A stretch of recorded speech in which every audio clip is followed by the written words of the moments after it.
কোথাও যেতে পারতাম না, সবাই অনেক কথা বলতো। আজকে নয়ন মণি আর আজারুল ইসলাম চলে আসে, 16 বছর বিয়ে হয়েছে, মহাখালী হাজারিবাড়ি নিয়ার ঢাকা। মহাখালী হাজারিবাড়ি নিয়ার ঢাকা, বাংলাদেশ। 16 বছর বিয়ের পরেও বাচ্চা নেই। লেগে পড়লাম, প্রথমবার এসে ওদের ভ্রূণ বানিয়ে নিলাম, তাতে আমরা বলি এমব্রিও। ওভাম পিক আপ করে ভ্রূণ বানিয়ে নিলাম। আজারুলের প্রাইভেট জব, বাংলাদেশে ছুটি পাওয়াটা সেই টাফ। ও এলো 4 দিনের জন্যে। আমাদের এখানে ফ্যাসিলিটি আছে সিমেন্ট ফ্রিজিং। আমরা বছরের পর বছর ধাতু বীর্যটা ব্যাংকে ফ্রিজিং করতে পারি, হাজবেন্ডের না এলেও চলে। নয়নমণি একা চলে এলো, জরায়ু রেডি করলাম, যেটাকে বলে endometrium preparation for frozen embryo transfer. ব্যাংকে যে ভ্রূণ রেখেছিলাম তারই রেজাল্ট। আজকে নয়নমণি বিউটিফুল বেবি বসেছে। দেখবেন কেসটা কি ডিফিকাল্ট ছিল। জরাইতে অ্যাডিনোমায়োসিস, দেখছেন, দিস ইজ দ্য লক্ষণ অফ অ্যাডিনোমায়োসিস। তার মধ্যে জায়গা বানিয়ে আপনারা দেখতে পাচ্ছেন এমব্রিও হার্টবিট চলে এসছে, দেখুন টিক টিক করছে। আসুন নয়নমণি যে মহাকালী হাজারিবাড়ি থেকে এসছে নিয়ার ঢাকা, বাংলাদেশের দিদি বোনেদের জন্য ওর কি মেসেজ আমরা ওর থেকে শুনে নিই। বলো নয়ন। আপনারা যারা বাংলাদেশে আছেন, অযথা সময় নষ্ট না করে শিলিগুড়ি ফ্যামিলি ক্লিনিকে চলে আসেন। এখানকার ম্যাম একদম নিজ হাতে সবকিছু করে এবং অনেক সময় নিয়ে করে। এখানকার সিস্টাররা সবাই অনেক হেল্পফুল। আজকে তোমার বাচ্চা ছিল না, কষ্টের কিছু কাহিনীটা বলো। কোথাও যেতে পারতাম না, সবাই অনেক কথা বলতো। তারপর চলে আসলাম, ম্যাম অনেক হেল্প করেছে প্রত্যেকটা দিক থেকে। না হলে হয়তো বা এই পর্যন্ত আমরা আসতে পারতাম না। ধন্যবাদ।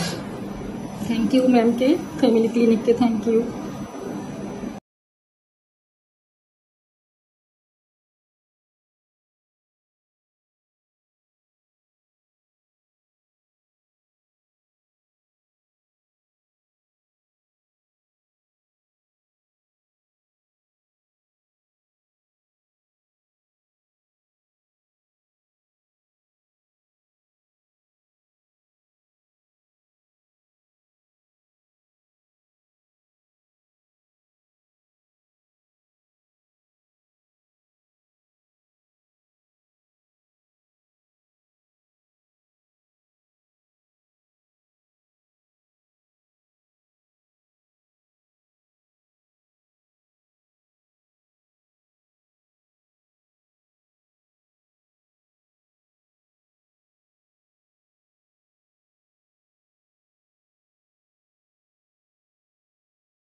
কোথাও যেতে পারতাম না, সবাই অনেক কথা বলতো। তারপর চলে আসলাম, ম্যাম অনেক হেল্প করেছে প্রত্যেকটা দিক থেকে। না হলে হয়তো বা এই পর্যন্ত আমরা আসতে পারতাম না। ধন্যবাদ। থ্যাংক ইউ ম্যামকে, ফ্যামিলি ক্লিনিককে থ্যাংক ইউ।